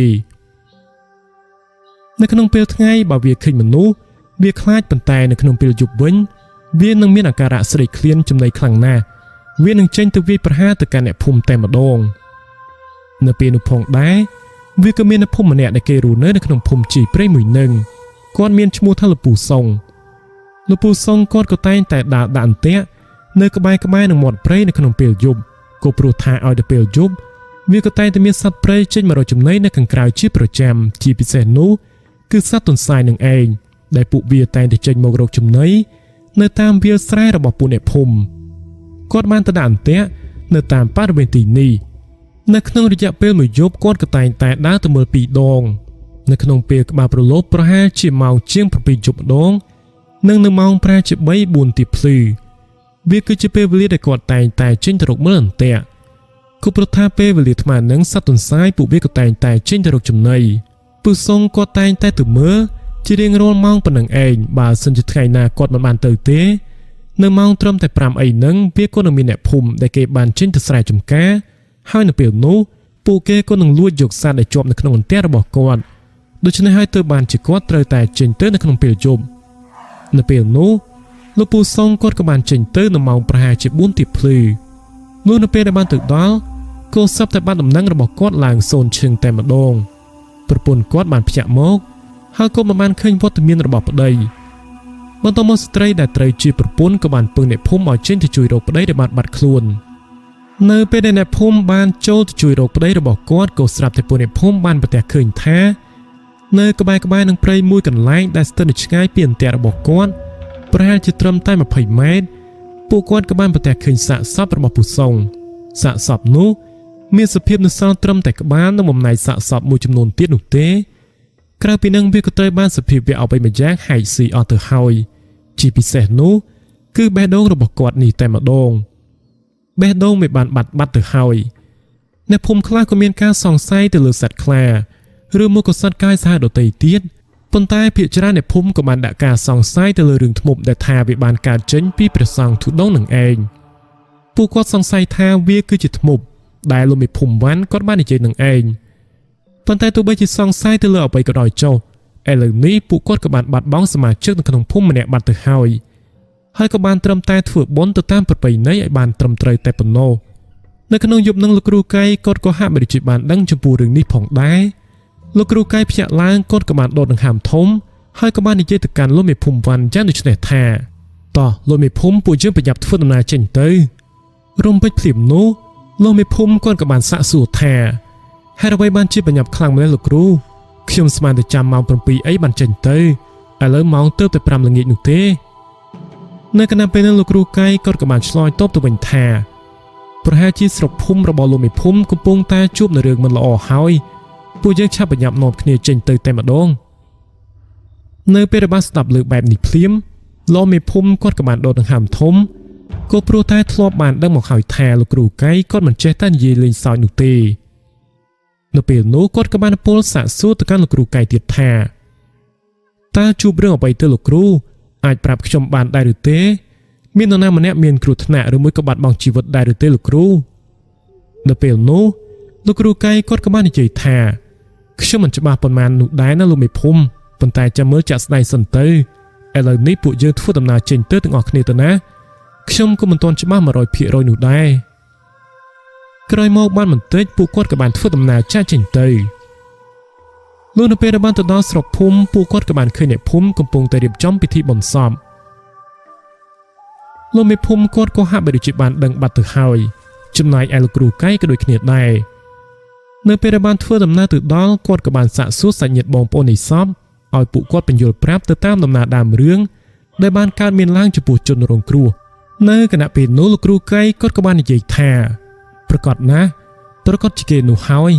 ឥឡូវគេបានខ្លាចទីជាធ្មប់ហើយមិនមែនជាសត្វព្រៃនោះទេនៅពេលហ្នឹងលោកមេភូមិគាត់ក៏បានសាកសួរទៅកាន់លោកគ្រូកៃថាតើពួកយើងគួរធ្វើយ៉ាងដូចម្តេចទៅលោកគ្រូកៃក៏បាននិយាយថាពួកយើងត្រូវតែសម្លាប់គេមិនអាចទុកគេបាននោះទេពួកយើងត្រូវតែសម្លាប់វាចោលបើសិនជានៅតែបន្តទុកបែបនេះវាក៏ប្រកាសជាមានអ្នកស្លាប់ជាបន្តបន្ទាប់ទៀតជាក់ជាមិនខានឡើយលោកមេភូមិនៅគណៈពេលហ្នឹងលោកមេភូមិគាត់ក៏បាននិយាយទៅកាន់លោកគ្រូកៃវិញថាមានតែលោកគ្រូកៃតែប៉ុណ្ណោះដែលអាចធ្វើបានខ្ញុំសូមពឹងលោកគ្រូចុះណាលោកគ្រូកៃក៏បានតបទៅថាមិនអីទេចាំខ្ញុំជួយនៅក្នុងពេលយប់នឹងណាលោកបងបន្ទាប់ពីបាននិយាយចប់លោកគ្រូកៃគាត់ក៏បានទៅធ្វើពិធីរបស់គាត់បានអង្គុយរងចាំធ្មប់មួយក្បាលនឹងនៅក្បែរនឹងទីកន្លែងមាត់ព្រៃជាមួយនឹងលោកមេភូមិវ៉ាន់ប៉ុន្តែក៏ឃើញថានៅក្នុងយប់នេះធ្មប់នោះវាមិនបានចេញមកបង្ហាញខ្លួនឡើយ នេះវាពិតជាចម្លែកមែនទែនអ្វីដែលលោកគ្រូកែគិតស្មានក៏ស្មានតែយប់ហ្នឹងវានឹងចេញមករកចាប់ចំណីទៀតពពួកធ្មប់ព្រៃប្រភេទហ្នឹងនៅពេលណាដែលវាស៊ីមនុស្សហើយប្រកាសណាស់វាក៏នឹងឃ្លានស៊ីទៀតជាក់ជាមិនខានឡើយវាចូលចិត្តស៊ីសាច់មនុស្សព្រមជាមួយនឹងគ្រឿងក្នុងអីនឹងឯងប៉ុន្តែចម្លែកមែនទែនលោកគ្រូកែជាមួយនឹងលោកមេភូមិវ៉ាន់បានទៅអង្គុយរងចាំវានៅក្បែរនឹងមាត់ព្រៃទៅហើយក៏បែរជាមិនបានឃើញវាទៅវិញលុះរហូតឈានមកដល់ពេលព្រឹកឡើងពួកគាត់ទាំងពីរនាក់ក៏បានធ្វើដំណើរចូលទៅក្នុងភូមិវិញនៅក្នុងថ្ងៃហ្នឹងវាក៏មានតែភូមិម្នាក់ដែលរស់នៅក្នុងភូមិជ័យព្រៃគេបានធ្វើដំណើរចេញទៅខាងក្រៅភូមិដើម្បីយករបស់របរទៅលក់បន្ទាប់មកគេក៏បានត្រឡប់មកវិញព្រមជាមួយនឹងដំណឹងដ៏គួរឲ្យតក់ស្លុតមួយគេបានយកមកនិយាយប្រាប់លោកមេភូមិជាមួយនឹងលោកគ្រូកែដើម្បីឲ្យពួកគាត់បានដឹងអំពីរឿងហ្នឹងដំណឹងនោះគឺថាមានអ្នកស្លាប់រហូតដល់2នាក់ឯណោះពួកគេដែលបានស្លាប់នោះគឺជាអ្នកដែលរស់នៅក្នុងភូមិមួយផ្សេងទៀតដែលស្ថិតនៅជាប់ព្រៃដ៏ធំល្វឹងល្វើយមួយនឹងឯងពួកគេគឺជាអ្នកភូមិបឹងធំនៅពេលនោះវាក៏មានព្រានព្រៃចំនួន4នាក់ដែលពួកគេបានចេញទៅបរបាញ់សត្វនៅក្នុងព្រៃខ្ពង់រាបដែលស្ថិតនៅជាប់ជាមួយនឹងភូមិជ័យព្រៃមួយនឹងឯងនៅទីនោះវាស្ថិតនៅឆ្ងាយពីភូមិមួយនេះទៅប្រហែលជាជិត10គីឡូដីឯណោះក្រុមនេះព្រានទាំង4នាក់នេះបានចូលទៅបរបាញ់សត្វហើយបន្ទាប់មកពួកគេក៏បានទៅសម្រាកនៅខាងលើថ្នះជាធម្មតានោះទេប៉ុន្តែនៅពេលហ្នឹងក៏ស្រាប់តែពួកគេបានប្រទះឃើញថាវាមានបរិមម្នាក់បានដើរចូលទៅរកពួកគេរាងកាយរបស់បរិសចម្លែកម្នាក់នោះហាក់បីជាកំពុងតែមានរបួសចឹងអញ្ចឹងគេបានស្រែកហៅឲ្យពួកនេះព្រានដែលស្ថិតនៅខាងលើនេះឲ្យចូលទៅជួយមនុស្សដែលកំពុងតែស្ថិតនៅខាងលើការពីដំបូងពួកគេក៏បានខ្លាចផងដែរខ្លាចក្រែងថាវាក៏ជាព្រាយខ្លាចដែលបាននិមិត្តខ្លួនមកអីចឹងទៅនៅពេលនោះពួកគេក៏បានទម្លាក់ដាច់កេះហើយក៏បានបង្គាប់ឲ្យរូបរាងកាយរបស់បរិសចម្លែកម្នាក់នឹងគេដាច់កេះនោះក៏ព្រោះថាគេជឿជាក់ថាព្រាយខ្លាមិនអាចកេះវាបាននោះទេប៉ុន្តែនៅពេលនោះបរិសចម្លែកម្នាក់នេះគេអាចធ្វើបានហើយមិនត្រឹមតែប៉ុណ្ណោះនេះព្រានទាំង4នាក់នោះក៏បានពិនិត្យមើលបានយ៉ាងច្បាស់ទៀតផងពិនិត្យមើលទៅក៏ឃើញថាបរិសចម្លែកម្នាក់នេះគឺជាមនុស្សនោះទេដូច្នេះហើយទើបបានក្រោយមកវាក៏មានមនុស្សចំនួន2នាក់បានចុះទៅជួយគេដោយសារតែបានមើលឃើញថាគេមានរបួសអីចឹងទៅចំពោះនេះព្រានដែលបានចុះទៅទាំង2នាក់នោះពួកគេម្នាក់មានឈ្មោះថាយាននិងម្នាក់ទៀតមានឈ្មោះថាធុនពួកគេទាំង2នាក់នេះក៏បានចុះទៅជួយបរិសដែលកំពុងតែមានរបួសប៉ុន្តែលុះនៅពេលដែលបានចុះទៅដល់ក៏ស្រាប់តែបរិសម្នាក់នឹងគេក៏បានប្រើដៃទាំងសងខាងចាប់ច្របាច់កអ្នកទាំងពីរនោះយកតែម្ដងហើយមិនត្រឹមតែប៉ុណ្ណោះគេក៏បានលើកអ្នកទាំងពីរនាក់នោះឡើងផុតពីដីថែមទៀតផងមិនដឹងថាគេមានកម្លាំងមកពីណានោះទេបរិសចម្លែកម្នាក់នេះគេពិតជាមានកម្លាំងខ្លាំងណាស់ចំពោះអ្នកដែលស្ថិតនៅខាងលើនៅពេលដែលពួកគេបានឃើញបែបហ្នឹងពួកគេក៏បានស្រែកគំរាមបរិសចម្លែកម្នាក់នោះឲ្យដោះលែងនេះព្រានទាំងពីរនាក់នេះបើសិនជាមិនលែងទេពួកគេក៏នឹងបាញ់សម្លាប់ជាក់ជាមិនខានឡើយប៉ុន្តែទោះបីជាគំរាមយ៉ាងណាក៏ដោយក៏គេមិនខ្លាចដែរគេមិនបានទម្លាក់មនុស្សទាំងពីរនាក់នឹងចុះមកវិញទាល់តែសោះបន្ទាប់មកបរិសចម្លែកម្នាក់នោះក៏បានប្រើកម្លាំងដៃដ៏ខ្លាំងរបស់គេកាញ់បំបាក់កអ្នកទាំងពីរនាក់ឲ្យស្លាប់នៅក្នុងគ្រានោះតែម្ដងនៅពេលដែលបានឃើញបែបនេះពួកនេះព្រានទាំងពីរនាក់ទៀតដែលកំពុងតែស្ថិតនៅខាងលើដើមឈើពួកគេក៏បានបាញ់ប្រហារសម្ដៅទៅលើគេតែម្ដងក្រកំភ្លើងចំនួនប្រហែលជា4គ្រាប់ក៏បានទៅត្រូវនៅលើរាងកាយរបស់គេប៉ុន្តែក៏បែរជាមិនអាចបង្ករបួសស្នាមទៅដល់គេបានទាល់តែសោះមិនដឹងថាហេតុអ្វីនោះទេបើទោះបីជាខំព្យាយាមបាញ់យ៉ាងណាក៏មិនអាចសម្លាប់វាបានដែរបែបនេះវាពិតជាចម្លែកខ្លាំងណាស់តើគេចេះមុនវិជាអ្វីឲ្យពិតប្រាកដទៅនៅគណៈពេលហ្នឹងក៏ស្រាប់តែរូបរាងកាយរបស់គេក៏បានបង្ហាញចេញមកឡើងគួរឲ្យភ័យខ្លាចមែនទែនកាលពីដំបូងឡើយនេះព្រានទាំងពីរនាក់នោះក៏មើលឃើញថាជារូបរាងកាយមានសភាពដូចជាមនុស្សម្នាក់ដែលមានសភាពដូចជាព្រានព្រៃដូចជាអ្នកភូមិជាងធម្មតានោះទេប៉ុន្តែលុះនៅពេលដែលក្រកំភ្លើងបានទៅប៉ះនៅលើរាងកាយរបស់គេភ្លាមក៏ស្រាប់តែរូបរាងកាយរបស់គេក៏មានសភាពឡើងគួរឲ្យភ័យខ្លាចមែនទែនកាលណាដែលបានឃើញហើយក៏មានលក្ខណៈឡើងគួរឲ្យខ្ពើមរអែមតែម្ដងក្រចកដៃរបស់គេឡើងវែងសក់របស់គេក៏វែងផងដែរមុខមាត់របស់គេឡើងគួរឲ្យភ័យខ្លាចមានសភាពលក្ខណៈដូចជាខ្មោចព្រាយបិសាចយ៉ាងអញ្ចឹងបន្ទាប់មកទៀតគេក៏បានខំជញ្ជក់ឈាមនេះព្រានទាំងពីរនាក់ដែលត្រូវបានគេសម្លាប់បាននោះយកតែម្ដងគេបានខំជញ្ជក់ឈាមសាកសពដែលបានស្លាប់នឹងយកតែម្ដងហើយចំពោះនេះព្រានដែលកំពុងតែស្ថិតនៅខាងលើថ្នះពួកគេក៏បានព្យាយាមបាញ់ហើយបាញ់ទៀតបាញ់អស់ជាច្រើនគ្រាប់ប៉ុន្តែក៏នៅតែមិនអាចបង្ករបួសស្នាមទៅដល់គេបានឡើយហ ហើយមិនត្រឹមតែប៉ុណ្ណោះគេក៏បានខំហែកស៊ីគ្រឿងក្នុងរបស់នាយព្រានទាំងពីរនាក់នោះឡើងសរសើរសស្រាំតែម្ដងបរិសុទ្ធដែលមានសភាពដូចជាបិសាចនេះបានខំហែកស៊ីគ្រឿងក្នុងរបស់នាយព្រានស្ថិតនៅខាងក្រោមបរិវេណដើមឈើដែលនាយព្រានទាំងពីរនាក់ផ្សេងទៀតកំពុងតែស្នាក់នៅខាងលើបរិសុទ្ធបិសាចនោះមិនបានយកទៅស៊ីនៅទីកន្លែងណាឆ្ងាយទៀតនោះឡើយចំពោះទស្សនវិជ្ជាមួយនេះបើមើលឃើញហើយវាពិតជាគួរឲ្យរន្ធត់ចិត្តមែនទែនឃើញហើយក៏រកកលតែនឹងក្អួតចេញមកតែប៉ុណ្ណោះចំពោះនាយព្រានទាំងពីរនាក់ដែលនៅមានជីវិតពួកគេក៏នៅសល់តែគ្រាប់កំភ្លើងម្នាក់ប្រហែលជាត្រឹមតែ 5-6 គ្រាប់ទៀតតែប៉ុណ្ណោះពួកគេមិនហ៊ានបាញ់តទៅទៀតឡើយដោយសារតែពួកគេខ្លាចអស់គ្រាប់ដោយសារតែគ្រាប់កំភ្លើងភាគច្រើនគឺវាមាននៅនឹងព្រានទាំងពីរនាក់ដែលបានចុះទៅខាងក្រោមនឹងឯងហើយនៅពេលនេះជាអកុសលពួកគេក៏ត្រូវបានបរិសុទ្ធចម្លែកម្នាក់នោះសម្លាប់នឹងស៊ីបាត់ទៅហើយពួកគេទាំងពីរនាក់នេះមិនដឹងថាវេទនាយ៉ាងណានោះទេមុននឹងស្លាប់ពួកគេត្រូវបានគេសម្លាប់យ៉ាងសាហាវឃោឃៅហើយក៏ត្រូវបានគេខំហែកស៊ីគ្រឿងក្នុងទៅទៀតនោះនៅពេលដែលវាបានស៊ីឆ្អែតហើយអាសភាវៈចម្លែកនោះវាក៏មិនបានឡើងទៅចាត់ការពួកនាយព្រានទាំងពីរនាក់ដែលនៅមានជីវិតនឹងនោះទេបន្តិចក្រោយមកវាក៏បានចាក់ចេញទៅវិញក្រោយពេលដែលវាបានចាក់ចេញទៅវិញហើយពួកនាយព្រានទាំងពីរនាក់នោះក៏បានដេកតែដេកមិនលក់ទាល់តែសោះនៅក្នុងរយៈពេលឡើងពេញមួយយប់ពួកគេចាំតែពេលមេឃភ្លឺនឹងអាងបានចុះទៅខាងក្រោមវិញនោះទេលុះក្រោយមកនៅពេលដែលបានចុះទៅដល់ខាងក្រោមពួកគេក៏បានយកសាកសពគ្នាគេដែលនៅសល់ជាមួយចំនួននេះយកចូលទៅក្នុងភូមិដើម្បីយកទៅប្រគល់ឲ្យសាច់ញាតិបងប្អូនធ្វើបុណ្យទៅតាមសាសនាប្រពន្ធកូននៅពេលដែលបានដឹងអំពីដំណឹងមួយនេះពួកគេក៏បានត្រឹមតែយំសោកសៅតែប៉ុណ្ណោះមិនអាចជួយអ្វីបាននោះទេមិនដឹងថាបរិសុទ្ធដែលជាប្តីមុននឹងស្លាប់មានសេចក្តីទុក្ខសោកវេទនាយ៉ាងណានោះឡើយលោកក្រមមកទៀតលោកគ្រូកែនៅពេលគាត់បានស្ដាប់លើបែបនេះហើយគាត់ក៏បានដកដង្ហើមធំហើយបន្ទាប់មកគាត់ក៏បាននិយាយថាធំពីក្បាលនេះវាពិតជាឆ្លាតមែនទែនវាបានដឹងថាខ្ញុំមកដល់ភូមិមួយនេះវាក៏បានជារត់ទៅភូមិផ្សេងវាដឹងថាខ្ញុំមកដល់វារត់គេចពីខ្ញុំធ្មប់នេះវាឆ្លាតខ្លាំងណាស់មិនដឹងថាពួកយើងចាត់ការវាបានដែរឬមួយក៏អត់នោះទេឥឡូវចេះចុះតើលោកមេភូមិហ៊ានចេញទៅជាមួយនឹងខ្ញុំដែរទេខ្ញុំចង់ទៅនៅត្រង់ចំណុចភូមិបឹងធំមួយនឹងចង់ដឹងថាធ្មប់ដែលវាបានចេញមកបង្ហាញខ្លួននឹងវាហ៊ានចេញមកទៀតដែរឬមួយក៏អត់ខ្ញុំចង់ចេញទៅកាន់ទីកន្លែងនោះមើលក្រែងលោវាលាក់ខ្លួននឹងម្ដុំនឹងអានពួកយើងស្រួលចាត់ការទៅលើវាលោកមេភូមិនៅពេលបានលើបែបនឹងហើយគាត់ក៏បាននិយាយថាតើលោកគ្រូខ្ញុំក៏ចង់ចេញទៅជាមួយដែរខ្ញុំជាមេភូមិដូច្នេះហើយខ្ញុំក៏ត្រូវតែតាមទៅជួយលោកគ្រូកុំឲ្យថាខ្ញុំនេះមិនរវីរវល់ពួកអ្នកភូមិក៏នឹងមានការមិនសប្បាយចិត្តដែលថាខ្ញុំគឺជាមេភូមិមួយទាំងមូលក៏បែរជាយកជាការមិនបានខ្ញុំក៏នឹងចេញទៅជាមួយនឹងលោកគ្រូដែរណាបន្ទាប់មកលោកគ្រូកែគាត់ក៏បានបបួលលោកមេភូមិឲ្យជិះសេះសម្ដៅទៅកាន់ទីកន្លែងភូមិបឹងធំតែម្ដងដើម្បីចេញទៅចាត់ការធ្មមួយក្បាលនឹងមនុស្សដែលស្ថិតនៅទីកន្លែងភូមិបឹងធំនេះនរណាក៏ស្គាល់លោកគ្រូកែដែរនោះនៅពេលបានឃើញលោកគ្រូកែចេញទៅកាន់ទីនោះបែបនេះពួកគាត់ក៏ពិតជាមានការសប្បាយចិត្តមែនទែននៅពេលនោះលោកគ្រូកែគាត់ក៏បាននិយាយប្រាប់អ្នកភូមិថាបងប្អូនអ្នកភូមិកុំពិបាកចិត្តពេកអីខ្ញុំមកជួយហើយណាខ្ញុំនឹងជួយកម្ចាត់ធ្មពីក្បាលនឹងឲ្យបានបងប្អូនអ្នកភូមិកុំមានការព្រួយបារម្ភពេកអីណាខ្ញុំនឹងចាត់ការវាឲ្យបានបន្តមកលោកគ្រូកែគាត់ក៏បានចូលទៅក្នុងព្រៃព្រមជាមួយនឹងលោកមេភូមិលោកគ្រូកែគាត់បានបញ្ចូលនៅក្រុមអាគមដ៏មានអានុភាព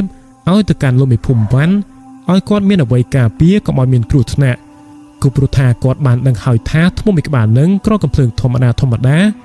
មិនអាចធ្វើអ្វីវាបាននោះទេចំណែកឯលោកគ្រូកែវិញគាត់ក៏មានកំភ្លើងមួយដើមផងដែរដោយកំភ្លើងនោះវាក៏មានអំណាចអានុភាពជាមួយនឹងឈើជ្រត់ដែលគាត់តែងតែប្រើប្រាស់នឹងឯងនៅពេលនោះលោកគ្រូកែព្រមជាមួយនឹងលោកមេភូមិវ៉ាន់ពួកគាត់ក៏បានដើរទៅដល់ចំណុចកាត់ហេតុនៅពេលនោះពួកគាត់ក៏បានប្រទះឃើញថាវាមានតែស្នាក់ស្នាមឈាមដែលត្រូវបានធ្មប់នឹងវាយប្រហារទៅកាន់នាយព្រានទាំងពីរនាក់នោះក្រោយមកបានបន្តិចពួកគាត់ក៏បានឡើងទៅខាងលើដើមឈើដែលជាដើមឈើដែលនាយព្រានបានស្នាក់នៅតាំងតែពីថ្ងៃមុនមកម្លេះនៅពេលនោះលោកគ្រូកែគាត់ក៏បាននិយាយថាធ្មប់ពីក្បាលនឹងវារស់នៅលាក់ខ្លួននៅក្នុងព្រៃកំពង់រាបមួយនឹងឯង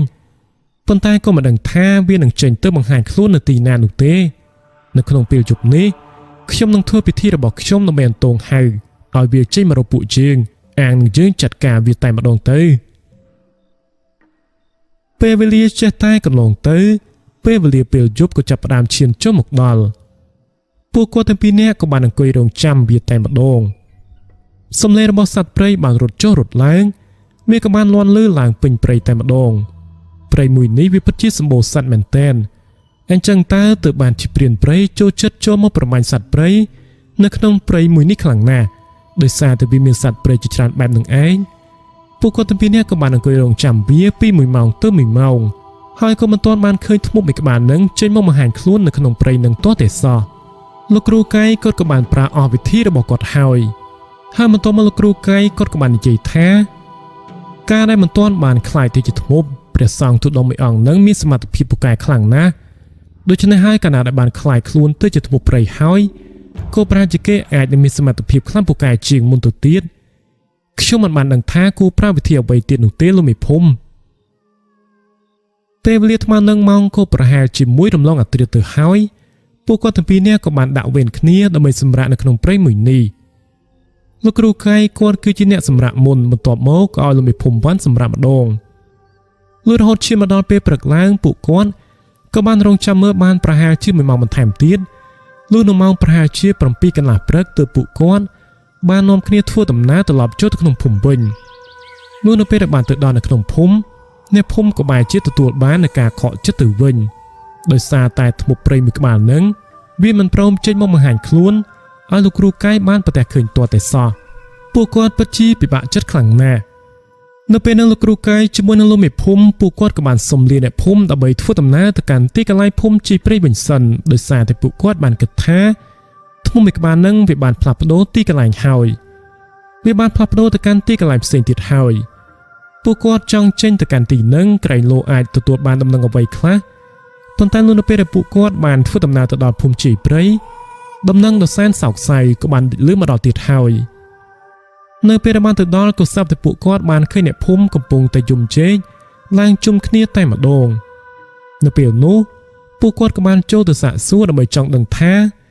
តើវាមានរឿងអ្វីកើតឡើងទៅក្រោយពេលដែលបានសាកសួរទៅទើបដឹងថាវាមានអ្នកភូមិម្នាក់បានស្លាប់ដោយសារតែធ្មប់មួយក្បាលនឹងតាមការពិតទៅវាគឺជាធ្មប់របស់ព្រះសង្ឃទុដងដែលបានចូលទៅក្នុងភូមិតែម្ដង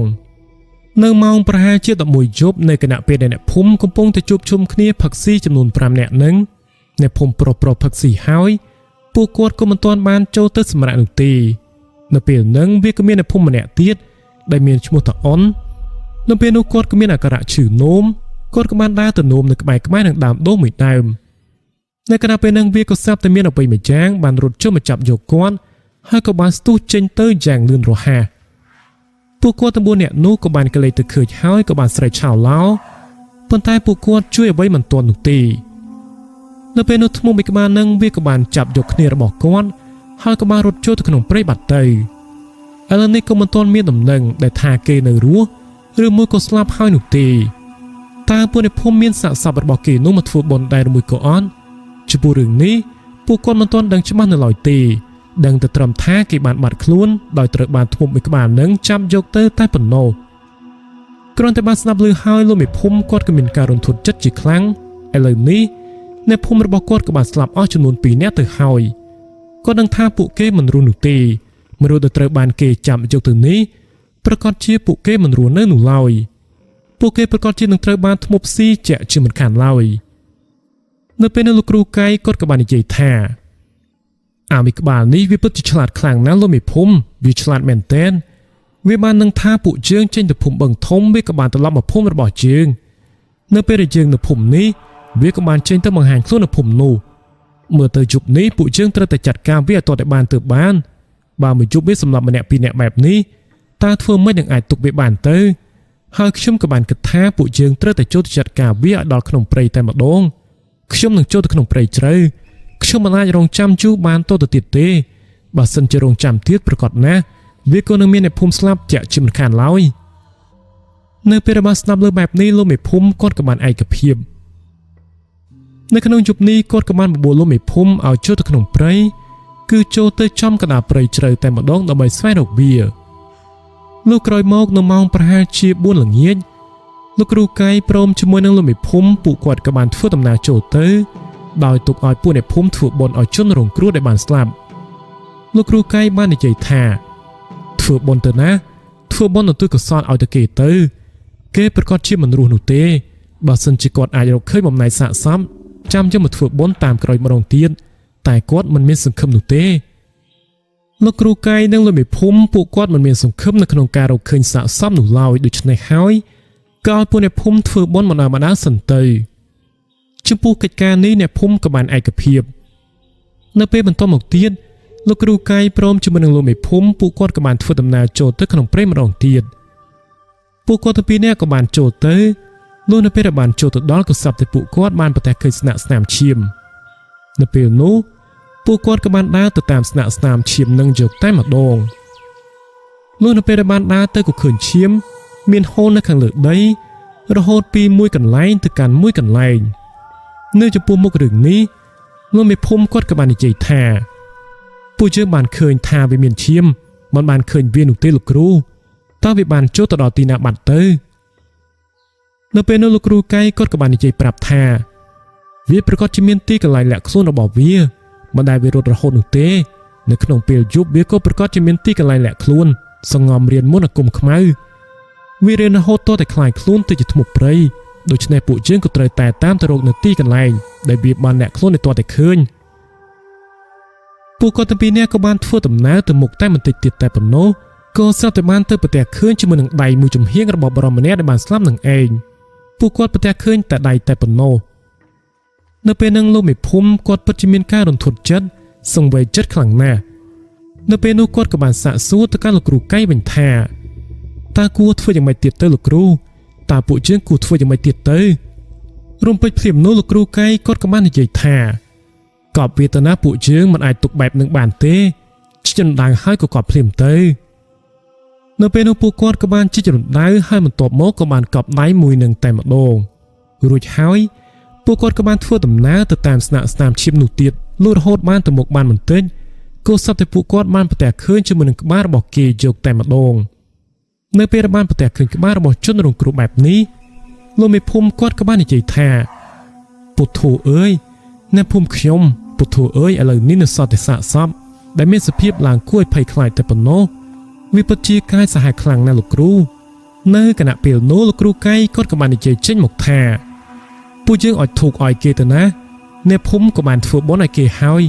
អញ្ចឹងពួកយើងជិះរណ្ដៅទៀតទៅហើយក៏កប់លីក្បាលរបស់គេចាំខ្ញុំឲ្យធូបនិងនិយាយទូកសលឲ្យគេបានទៅចាប់ជាតិចាប់កំណត់សាច់ជាថ្មីលោកមេភូមិពលចេញមកចប់លោកមេភូមិក៏បានជិះរណ្ដៅនិងកប់លីក្បាលនោះបន្ថែមទៀតគឺទៅថ្មមួយក្បាលនឹងវាពិតជាមានភាពកាយសាហាវខូខើមែនតែនវាស៊ីគ្រឿងក្នុងអស់ហើយវាក៏ចេះតែពីតំណែងបំណែកសាកសពនៅតាមទីកន្លែងមួយទៅកាន់ទីកន្លែងមួយទៀតនៅពេលនោះពួកគាត់ទាំងពីរនាក់ក៏បានធ្វើដំណើរទៅមុខទៀតលុះទៅដល់ពួកគាត់ក៏បានឃើញថានៅខាងមុខវាគឺជាស្ទឹងមួយនេះទទឹងវាមានប្រវែងប្រហែលជា8ម៉ែត្រឯណោះហើយពោពេញទៅដោយសត្វក្រពើថែមទៀតផងគាត់បានប្រទះឃើញសត្វក្រពើចំនួន2ក្បាលហើយឥឡូវនេះស្នាក់ស្នាមឈាមនោះវាក៏បានបាត់អស់ទៅហើយលោកគ្រូកៃគាត់ក៏បាននិយាយថាមិនដឹងថាទៅតាមណាទៀតនោះទេឈាមក៏បានបាត់ឥឡូវមកដល់ស្ទឹងទៀតក៏ប្រហែលជាមិនអាចឆ្លងស្ទឹងនឹងបាននោះទេមើលទៅទោះបីជាគេគឺជាធ្មប់ក៏ដោយគេក៏នៅតែខ្លាចក្រពើខំស៊ីតែដដែលនឹងឲ្យតែគេហ៊ានឆ្លងទៅពួកយើងរកមើលនៅតាមទីកន្លែងមាត់ស្ទឹងនឹងសិនទៅរកមើលទៅក្រែងលោវាមានតម្រុយអ្វីខ្លះពីគេណាលោកបងលោកមេភូមិគាត់ក៏បានរកមើលទៅតាមមាត់ស្ទឹងហើយបន្ទាប់មកក៏បានប្រទះឃើញថាវាមានដានជើងរបស់មនុស្សដែលទំនងដូចជាបានដើរចេញទៅកាន់ទិសខាងត្បូងពួកគាត់ទៅពីនេះនៅពេលនេះក៏បានតាមទៅទៀតលុះតាមចុះតាមឡើងពេលវេលាថ្មនឹងម៉ោងក៏ប្រហែលជា12ថ្ងៃត្រង់ទៅហើយពួកគាត់ក៏មានអាការៈឃ្លានបាយផងនៅពេលនោះពួកគាត់ទៅពីនេះក៏បានឈប់ដាំបាយដើម្បីទទួលទានលុះនៅពេលបានដាំបាយដាំអីរួចរាល់អស់ហើយពួកគាត់ក៏បានសម្រាកដោយសារតែធ្វើដំណើរមកនេះវាក៏ឆ្ងាយផងដែរដោយសារតែហត់នឿយអស់កម្លាំងខ្លាំងពេកពួកគាត់ក៏បានឈប់សម្រាកបន្តិចសិនបន្ទាប់មកទៅធ្វើដំណើរស្វែងរកថ្មមួយក្បាលនឹងបន្តទៀតលុះនៅពេលបានធ្វើដំណើរទៅនៅត្រង់ម្ដុំនេះវាក៏មានសុទ្ធសឹងតែជាដុំថ្មហើយនឹងដើមឈើធំជាក់ស្ដែងវាមិនមែនជាតំបន់ភ្នំនោះទេប៉ុន្តែវាក៏សម្បូរទៅដោយដុំថ្មធំផងដែរ ដែលមានស្ថិតនៅខាងលើដីកំពង់រាបនឹងតែម្ដងនៅពេលនោះពួកគាត់ក៏បានព្យាយាមដើររកមើលសារជាថ្មីម្ដងទៀតឥឡូវនេះក៏រកមិនឃើញនោះទេ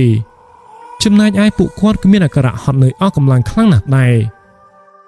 រំពេចភ្លាមនោះលោកគ្រូកែគាត់ក៏បាននិយាយថាវាគឺនៅម្ដុំនឹងឯង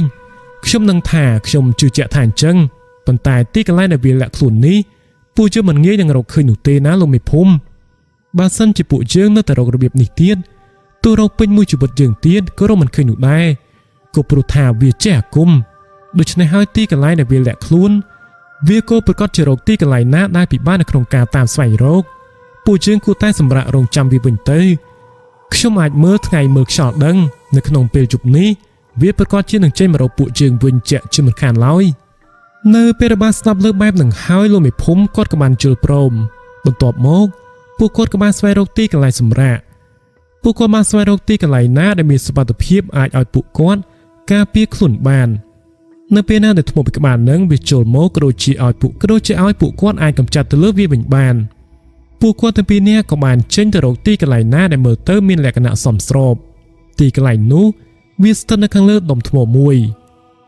លោកគ្រូកែគាត់មិនបានស្នាក់នៅខាងលើដើមឈើនោះទេនៅពេលនោះគាត់ក៏បាននិយាយថាលោកបងមេភូមិស្នាក់នៅខាងលើដើមឈើទៅណាទុកឲ្យខ្ញុំជាអ្នកនៅខាងក្រោមលោកគ្រូកែគាត់អាចការពារខ្លួនបានលោកបងមេភូមិនៅខាងលើនឹងហើយនៅពេលណាដែលឃើញថាវាបានជុំមកហើយបើសិនជាអាចបាញ់ក៏បាញ់វាទៅត្រូវតែជួយខ្ញុំណាយប់នេះវានឹងចេញមកបង្ហាញខ្លួនជាក់ជាមិនខានឡើយសូមមានការប្រុងប្រយ័ត្នផងបន្តមកពួកគាត់ទាំងពីរនាក់ក៏បានចូលទៅលុះនៅពេលដែលបានចូលទៅដល់ក៏ស្រាប់តែពួកគាត់បានឃើញស្នាក់ស្នាមឈាមនៅពេលនោះពួកគាត់ក៏បានដើរទៅតាមស្នាមឈាមនឹងតែម្ដងដើរទៅក៏ឃើញឈាមហូរនៅខាងលើដីរហូតពីទីកន្លែងមួយទៅកាន់ទីកន្លែងមួយនៅពេលនោះលោកមេភូមិគាត់ក៏បាននិយាយចេញមកថាឃើញតែឈាមនឹងមិនបានឃើញវាទេលោកគ្រូតើវាចូលទៅដល់ទីណាហើយនៅពេលនោះលោកគ្រូកែគាត់ក៏បាននិយាយថា